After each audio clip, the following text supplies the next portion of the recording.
સુરતના ભેસ્તાનમાં ચકચારી ઘટના 40 વર્ષીય સંજીવ કુમાર સિંહનો મૃતદેહ 14 દિવસ બાદ મળી આવ્યો. મોતનું કારણ જાણવા પોલીસની તપાસ શરૂ.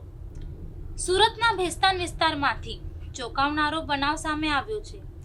ભેસ્તાનના ગણેશનગરમાં રહેતા 40 વર્ષીય સંજીવ કુમાર સિંહનો મૃતદેહ 14 દિવસ બાદ મળી આવતા સમગ્ર વિસ્તારમાં ચકચાર મચી ગઈ છે. લાંબા સમય બાદ મૃતદેહ મળી આવતા ઘટનાને લઈને અનેક સવાલો ઊભા થયા છે. ઘટનાની જાણ થતાં પોલીસની ટીમ તાત્કાલિક સ્થળ પર પહોંચી હતી અને મૃતદેહનો કબજો લઈ આગળની કાર્યવાહી હાથ ધરી. પોલીસે મૃતદેહને પોસ્ટમોર્ટમ માટે મોકલી આપ્યો છે.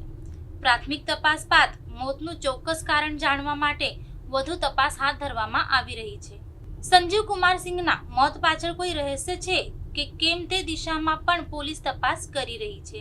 મૃતક કેટલા સમયથી ગુમ હતો અને તેની શોધખોળ દરમિયાન શું કાર્યવાહી કરવામાં આવી હતી તે અંગે પણ તપાસ કરવામાં આવી રહી છે. પોલીસે પરિજનો તથા નજીકના લોકોની પૂછપરછ શરૂ કરી છે. સમગ્ર મામલે આસપાસના વિસ્તારમાં પણ તપાસ હાથ ધરવામાં આવી રહી છે. પોસ્ટમોર્ટમ રિપોર્ટ બાદ મોતનું સાચું કારણ સ્પષ્ટ થવાની શક્યતા છે. હાલ ભેસ્તાન પોલીસ દ્વારા સમગ્ર ઘટનાની ગંભીરતાથી તપાસ કરવામાં આવી રહી છે. ઘટના અંગે વધુ વિગતો તપાસ પૂર્ણ થયા બાદ સામે આવી શકે છે.